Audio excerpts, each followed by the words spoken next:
Hello dear, welcome करता हूँ आप सभी जितने भी माय डियर एएनएम के कैंडिडेट हैं, सबको वेलकम है। आज का वीडियो बहुत ही शानदार होने वाला है क्योंकि आज हम 50 क्वेश्चन के आसपास लेकर आप सभी एएनएम के कैंडिडेट के लिए लेकर आए हैं। तो जो लोग 10,709 पोस्ट के लिए अप्लाई किए हैं, आप लोग को पता है कि एग्ज़ाम आपका जनवरी के स्टार्टिंग में ही होने वाला है। डेट क्लियर है कि कब होने वाला है, आप लोग को बता दिए हैं, पता भी होगा। तो आपको बेहतर तैयारी करना है, तो आप लोग जो है अपने घर पर ज़रूर से ज़रूर ज़्यादा से ज़्यादा समय दीजिए, पढ़िए और ये सोच के पढ़िए कि यही 20 दिन जो हमको करना है। ये 20 दिन के बाद हमारे पास कोई समय नहीं रहेगा पढ़ने के लिए, क्योंकि उसके बाद फ्री हो जाइएगा और ये 20 दिन में आप अपने जीवन को तय कर सकते हैं। ये चीज़ को मैं बार-बार कहता हूँ। अगर जीवन तय हो जाएगा, एक जॉब आपका मिल जाएगा, तो स्टार्टिंग से ही जो है 35,000 प्लस का जो है महीना आपको मिलने लगेगा। तो समझ लीजिए कितनी अच्छी बात है। साथ में आपका जो जीवन है सुरक्षित हो जाएगा, कभी सोचना नहीं पड़ेगा पैसे के लिए, समझ गए ना? बहुत सारी चीज़ें हो जाता है नौकरी लगने के बाद। तो इस हिसाब से पढ़िए कि आपका जीवन बेहतर हो जाए, किसी के सामने 2 रुपए माँगने की नौबत ना आए। इस तरीक़ा से पढ़िए, जॉब लीजिए कि लाइफ़ आपका सुरक्षित हो जाए, समझ गए? कोई आप पर आँख उठाकर ना देखे, देखने से पहले, बोलने से पहले सोचे कि भाई इसके अंदर काबिलियत है, हम बोलेंगे तो ये हमको भी जो है अपना काम दिखाकर कर सकता है। मतलब बोलने के लिए सोचना पड़े, ऐसा आप पढ़िए, समझ गए ना? और यह आप 20 दिन में तय कर सकते हैं। इसके लिए मैं बार-बार कहता हूँ, आप अपने जो है घर पर 2 से 3 घंटा प्रत्येक दिन 4 घंटा थ्योरी पढ़िए, बुक पढ़िए। बुक में ऐसा नहीं है कि आप सीधा रट्टा मारिए। मेन पॉइंट जो होता है, टॉपिक्स होता है, उसको जो है आप क्लियर करें। जो टर्म ऐसा लगे कि समझ में नहीं आ रहा है, वही टर्म जो है सबसे ज़्यादा महत्वपूर्ण होता है। उससे भी अगर नहीं समझ में आए, तो जो टर्म लगे, जैसे यहाँ पे हम जो है, यहाँ पे मुँह लिखा है, ठीक है? अब मुँह के बारे में हम सब तो जानते हैं, बट अगर हम जानते हैं इस मुँह के जगह पर कोई ऐसा वर्ड होता है जिसको हम जो है यहाँ पे नहीं समझ पा रहे हैं, तो इसको सीधे हम जाएँगे गूगल पर, सबके पास मोबाइल है। गूगल पर पढ़ते हुए रहेंगे और गूगल पर जाएँगे, ये चीज़ को सर्च मारेंगे कि ये क्या होता है, और वहाँ पे उससे संबंधित सारा चीज़ें आ जाएगा, उसको पढ़ लेंगे, नॉलेज आ जाएगा, समझ गए?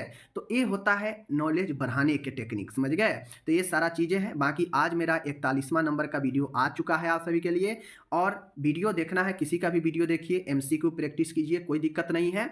ज़रूर देखिए, 1-2 घंटा मोबाइल देखिए, एमसीक्यू प्रैक्टिस लगाइए, ज़रूर कहते हैं। लेकिन आप क्या कीजिए, अपना बुक जो बेस है सेल्फ स्टडी, वो मत छोड़िए, समझ गए? चाहे आप हाउसवाइफ है, चाहे आप एक स्टूडेंट भी है, चाहे कुछ भी है, पढ़ना एकदम निश्चित है, समझ गए?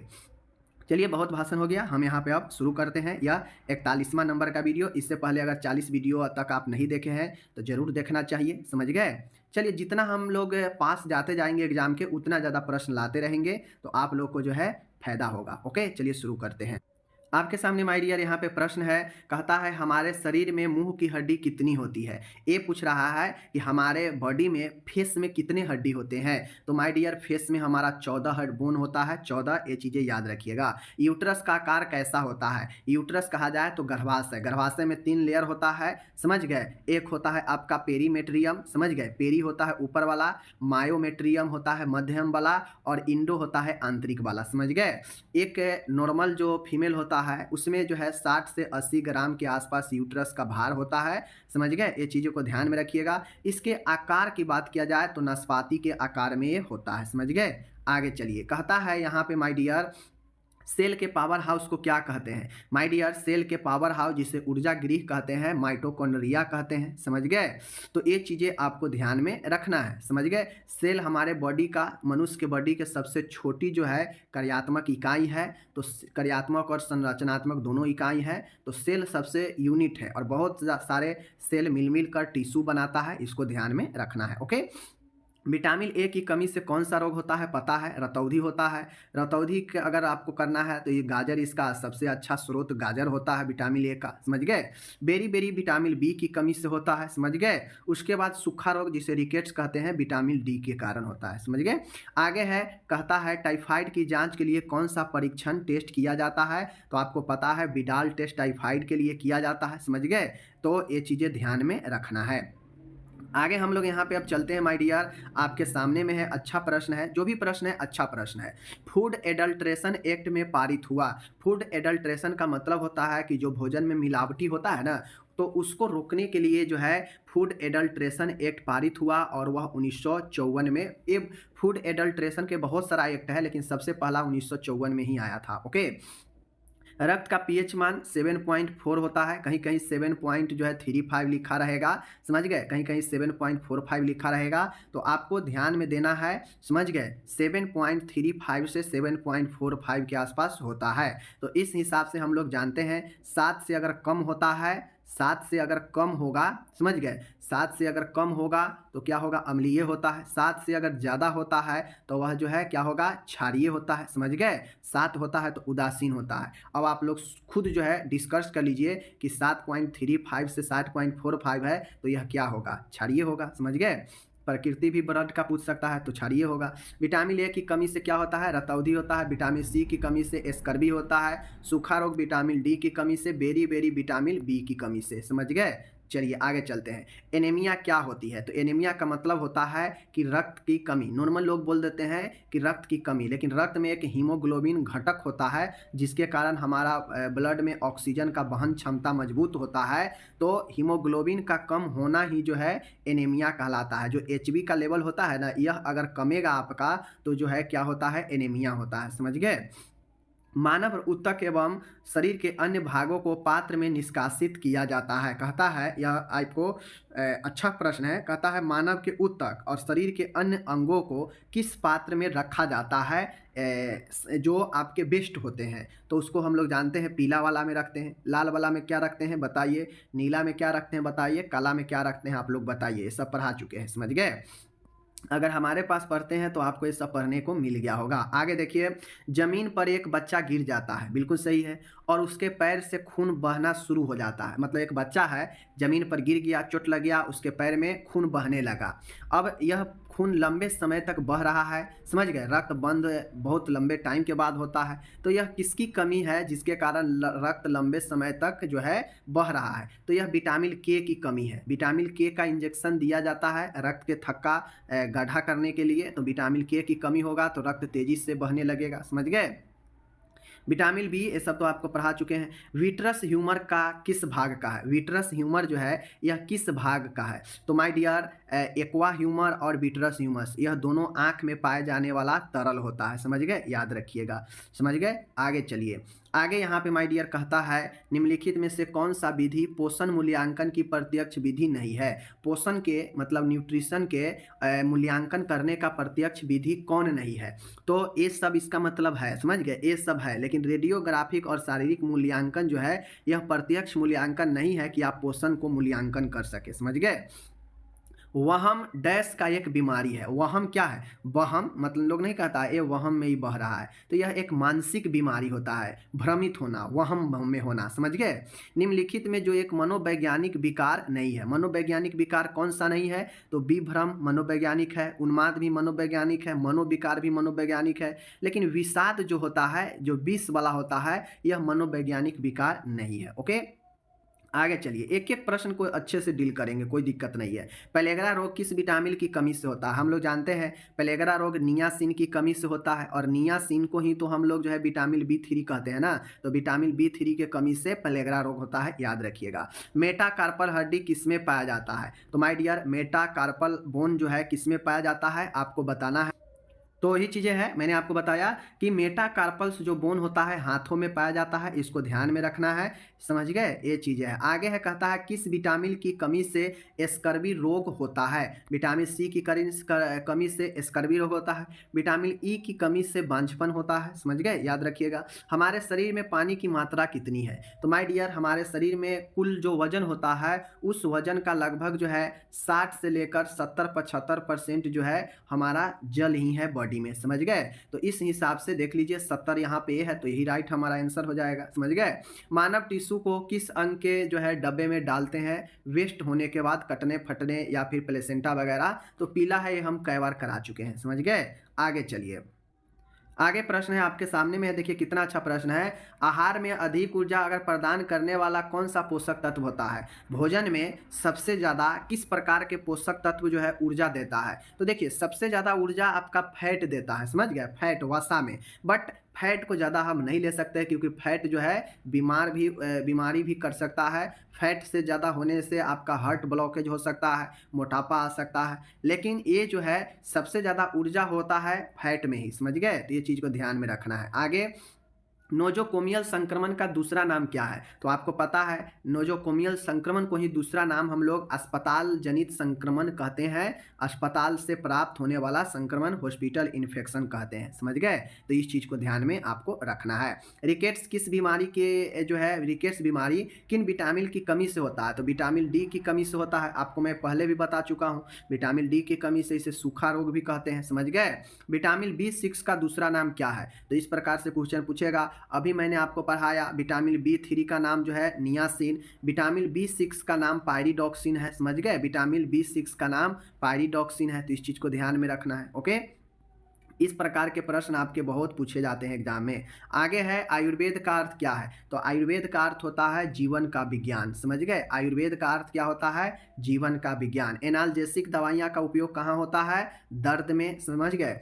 सूजन कम करने वाले दवाइयाँ डायूरेटिक्स ग्रुप का होता है, समझ गए? सूजन कम करने वाला दवाइयाँ डायूरेटिक ग्रुप का होता है, समझ गए? याद रखना है। संवेदन हरण दवाइयाँ जो एनेस्थेटिक होता है, एनेस्थेसिया वाला, समझ गए?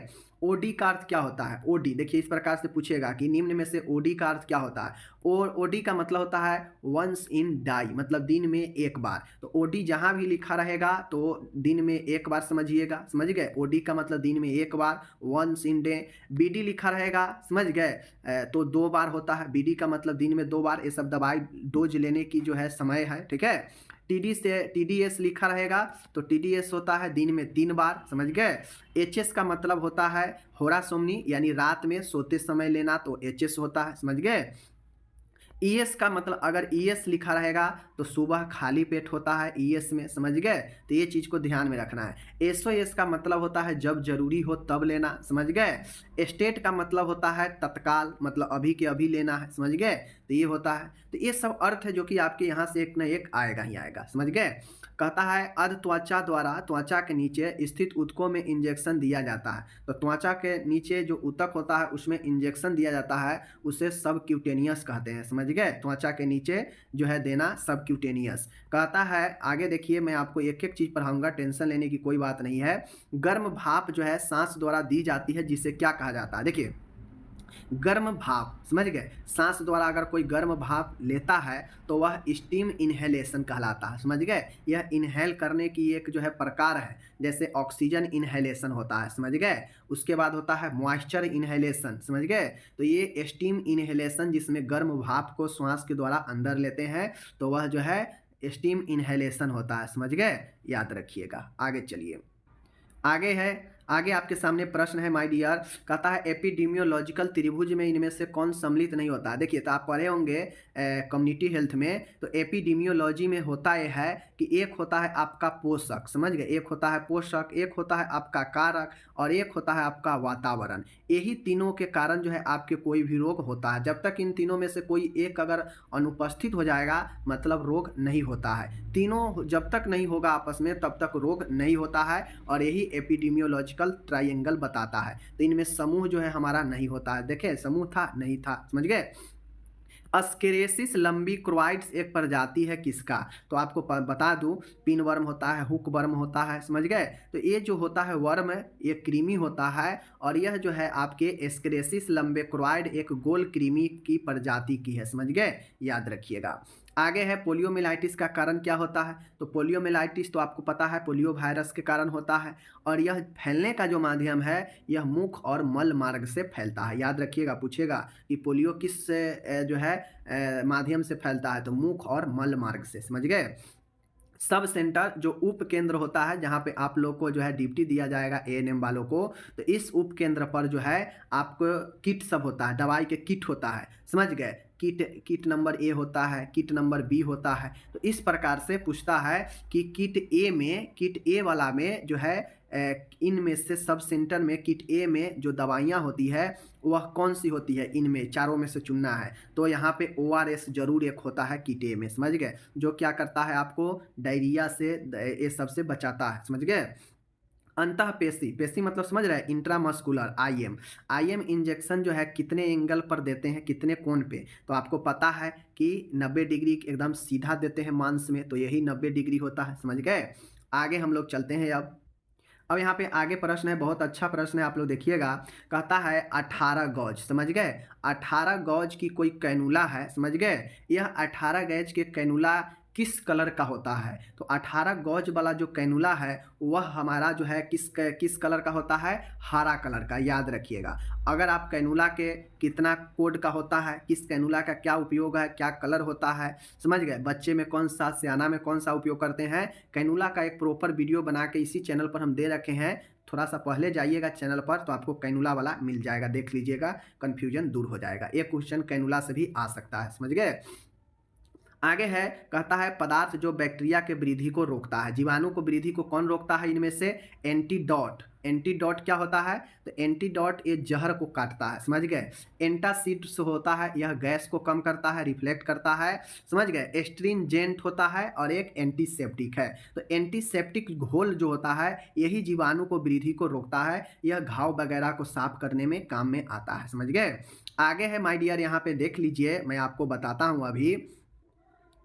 अब माय डियर यहाँ पे एक जो ए मैं प्रश्न यहाँ पे जो लेकर आया हूँ, आप जो देख रहे हैं यहाँ पे ए वाला प्रश्न कहता है कि कोई जो है, देखिए यहाँ पे कैसे आपसे क्वेश्चन जो है पूछेगा। जैसे 100.4 फारेनहाइट यहाँ पे दे दिया गया, पूछ रहा है डिग्री सेल्सियस में बताइए। तो अगर जिनको ये फार्मूला नहीं याद होगा वो डायरेक्ट मारेंगे, हो सकता है यह इतना आसान प्रश्न है गलत कर लेंगे। तो फार्मूला आप लोग ध्यान में रखिए, मैं पहले भी बता चुका हूँ। फार्मूला होता है degree Celsius is equal to my dear F-32, ठीक है, और बट्टा में होता है इंटू में 5/9 होता है, समझ गए, इतना होता है आपका।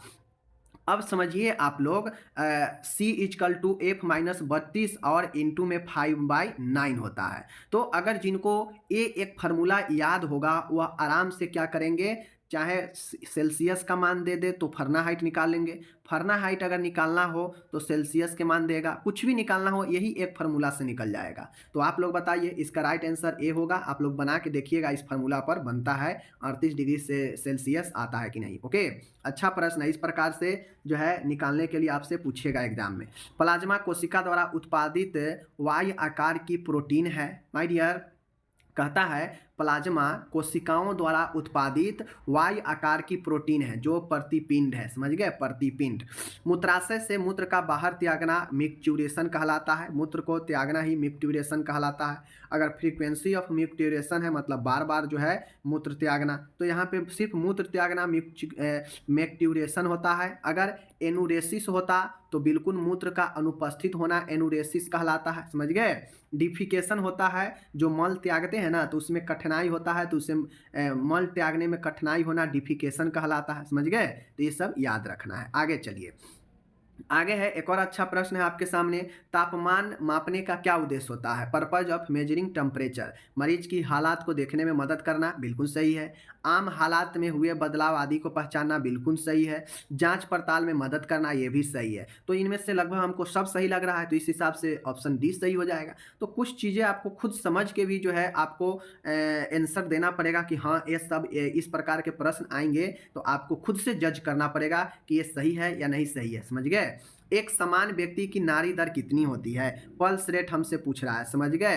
तो एक नॉर्मल व्यक्ति है तो उसका पल्स रेट जो है कितना होता है? तो हम लोग नॉर्मल जानते हैं 72 पर मिनट होता है, समझ गए। लेकिन यह नॉर्मल अगर 70 से 80 भी किसी का है तो यह नॉर्मल के अंदर ही माना जाता है, समझ गए। 60 से नीचे आएगा तो ब्रेडिकार्डिया हो जाता है। 100 से ऊपर जाता है तो टेकिकार्डिया हो जाता है, जो कि प्रॉब्लम वाला है। 60 से कम नहीं होना चाहिए और 100 से ज़्यादा नहीं होना चाहिए, समझ गए। और एवरेज है तो 70 से 80 अच्छा माना जाता है। ओके, अब माय डियर यहाँ पे सामने एक और अच्छा प्रश्न है। कहता है स्फेग्नोमीनोमीटर का उपयोग जो है किसके मापने में किया जाता है? तो हम कितना बार बच्चे से ही पढ़ रहे हैं कि ब्लड प्रेशर को मापने में स्फेग्नोमेनोमीटर का उपयोग करते हैं। कहता है लोकोमोटर विकलांगता का कारण क्या है? My dear, reason of locomotor disability, विकलांगता मतलब लोकोमोटर विकलांगता का कारण क्या होता है? तो जो चोट से होने वाला जो विकलांगता होता है जिसके कारण व्यक्ति में डिजेबिलिटी आ जाता है चोट इंजरी होने से, तो वह लोकोमोटर विकलांगता का कारण बनता है। ओके,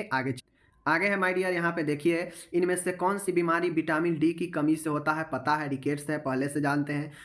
पीने की पानी में फ्लोराइड की उपस्थिति से क्या चीज़ होने से बचाती है? अगर पीने के पानी में आपका फ्लोराइड है तो वह कौन सी स्थिति से बचाती है? तो वह दंत क्षय मतलब डेंटल कैरीज से बचाती है, दंत के क्षय होने से बचाता है। समझ। अब यहाँ पे आपके सामने डियर है, प्राथमिक स्वास्थ्य केंद्र पर स्टाफ की संख्या कितनी होती है? पीएचसी का स्टाफ पैटर्न पूछ रहा है, प्राइमरी हेल्थ केयर का, प्राइमरी हेल्थ सेंटर का। समझ गए? तो माय डियर आपको पता होनी चाहिए कि प्राइमरी हेल्थ सेंटर पर, प्राथमिक स्वास्थ्य केंद्र पर जो है आपके 14 जो है आपके पैरामेडिकल और अन्य स्टाफ होता है, जबकि एक आपका जो है एमओ होता है, मेडिकल ऑफिसर, जो मैनेज करता है पीएचसी को। समझ गए?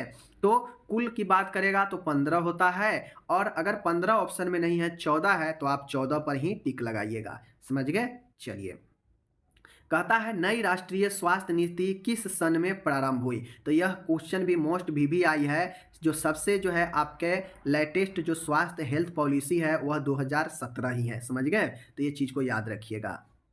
अब यहाँ पे एक और जबरदस्त प्रश्न है, शिशु का 1 वर्ष पर आदर्श वजन कितना होता है? कोई बच्चा है 1 वर्ष के बाद जो है 1 वर्ष होने पर उसका आदर्श वजन कितना माना जाता है? तो माय डियर 10 से लेकर 12 किलोग्राम तक जो है आपके 12.5 भी होगा तो चलेगा, मतलब इसी के आसपास 10 से 12 12.5 किलोग्राम में जो है 1 साल होने पर बच्चे का ये जो है किलो इतना वजन होनी चाहिए, आदर्श माना जाता है। अब यहाँ पे देखिए BFHI, अब मैं आपको यहीं पे क्लियर कर देता हूँ।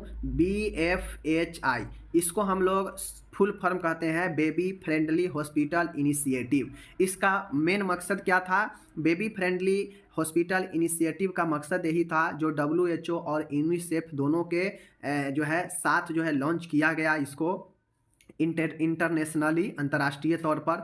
इसका मेन मकसद यही था कि एक निष्ठ एक्सक्लूसिव ब्रेस्ट फीडिंग को जो है ज़्यादा से ज़्यादा प्रमोट करना, मतलब केवल और केवल स्तनपान को ज़्यादा से ज़्यादा प्रमोट करना लोगों के बीच में, जो है इसका जो है बहुत बड़ा उसमें रोल था। समझ गए? तो आपसे ये भी पूछा जा सकता है कि बेबी फ्रेंडली हॉस्पिटल इनिशिएटिव का जो है एक तगड़ा और सबसे महत्वपूर्ण जो है लक्ष्य क्या था? तो एक निष्ठ स्तनपान को बढ़ावा देना। समझ गए? रही बात ये इसको लॉन्च किसने किया? तो इसको लॉन्च किया आपका WHO एंड यूनिसेफ मिलकर। ठीक है, यूनिसेफ मिलकर इसको लॉन्च किया। इंटरनेशनली बात किया जाए लॉन्च का तो इसको 1991 में लॉन्च किया गया। समझ गए? दोनों यूएसएफ और जो है WHO के द्वारा 1991 में लाया गया, इंटरनेशनली, अंतर्राष्ट्रीय रूप से, अंतर्राष्ट्रीय तौर पे। समझ गए? और रही बात इंडिया में, तो माय डियर इंडिया में इसे जो है 1992 में जो है शुरू लॉन्च किया गया। यहाँ पे ये नहीं, ये गलत है। समझ गए? राइट आंसर हमारा 1992 होगा। अब आप लोग कहीं देखिएगा, चाहे आप किसी साइट पर देखिएगा, यूट्यूब पर ही देखिएगा, तो आपको बहुत ज़्यादा BFHI के बारे में, BFHI के बारे में कन्फ्यूजन क्रिएट है, क्योंकि हर एक चैनल पर जो है आपको अलग अलग तरीके से बताया गया है। कोई इसको कहेगा 1991 में लॉन्च हुआ, कोई कहेगा इसको 1992 में लॉन्च हुआ, कोई कहेगा 1993 में लॉन्च हुआ। अब इन तीन चीज़ों के बीच में काफ़ी सस्पेंस है। समझ गए? लेकिन इसका राइट है 1991 में जो है यह पहली बार इंटरनेशनली, अंतर्राष्ट्रीय तौर पर लॉन्च किया गया। इंडिया में बात किया जाए तो यह 1992 में लॉन्च किया गया। समझ गए? ध्यान दीजिएगा। ओके, आगे चलते हैं। एक और प्रश्न है, बहुत अच्छा प्रश्न है, बाल श्रम अधिनियम कब लागू हुआ? माय डियर, बाल श्रम अधिनियम के मतलब है चाइल्ड लेबर को जो है रोकने के लिए यह अधिनियम आया। यह अधिनियम को कब लागू किया गया? तो माय डियर इस अधिनियम को लागू 1986 में किया गया। समझ गए? 1986 में जो है इसे लागू किया गया। याद रखिएगा, बाल श्रम अधिनियम को 1986 में लागू किया गया। Right answer option number A होगा। ओके, आगे चलिए। कुकुर खांसी संक्रमण का कारण क्या है? अब कुकुर खांसी का मतलब क्या है? जिसे हम लोग जानते हैं पर्टूसिस। ठीक है ना, पर्टूसिस जानते हैं ना, कुकुर खांसी वही है।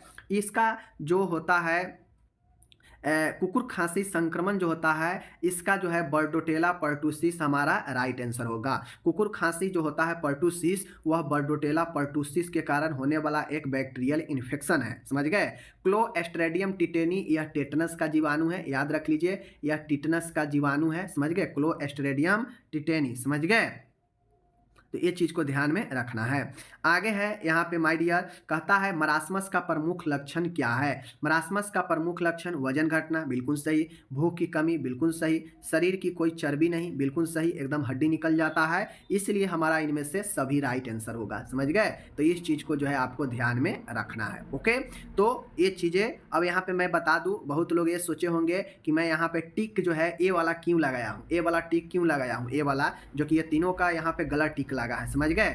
लेकिन मैं इसीलिए टिक जो है आपको यहाँ पे गलत लगाया हूँ, ताकि आप जो है स्टार्टिंग में जब देखे हैं तो आप क्या सोचते हैं इसके बारे में कि क्या ये सही टिक लगा है। आपके अंदर कॉन्फिडेंस लाना कि आप क्या सोचते हैं, क्योंकि मान के हम यहाँ पे 2 क्वेश्चन गलत कर दिए, गलत बता दिए, तो आपके अंदर इतना कॉन्फिडेंस होना चाहिए कि आप हमारी बातों को काट सके। समझ गए? तो इसलिए मैंने यहाँ पे एक गलत टिक दिया, ताकि आप खुद सोचें कि इनमें ये सही है या जो है ये सही है। एक का तो आंसर भी जो है इंडिया में 1992 होगा, ऑप्शन ए सही है। ठीक है ना? तो ये चीज़ें हैं। समझ गए? तो बाल श्रम, ये भी मैंने यहाँ पे गलत दिया, और ये भी मैंने यहाँ पे गलत दिया, जो कि राइट आंसर बर्डोटेला पर्टुसिस होगा इसका। क्लोस्ट्रिडियम टिटेनी, तो यह टिटनस का है। समझ गए ना?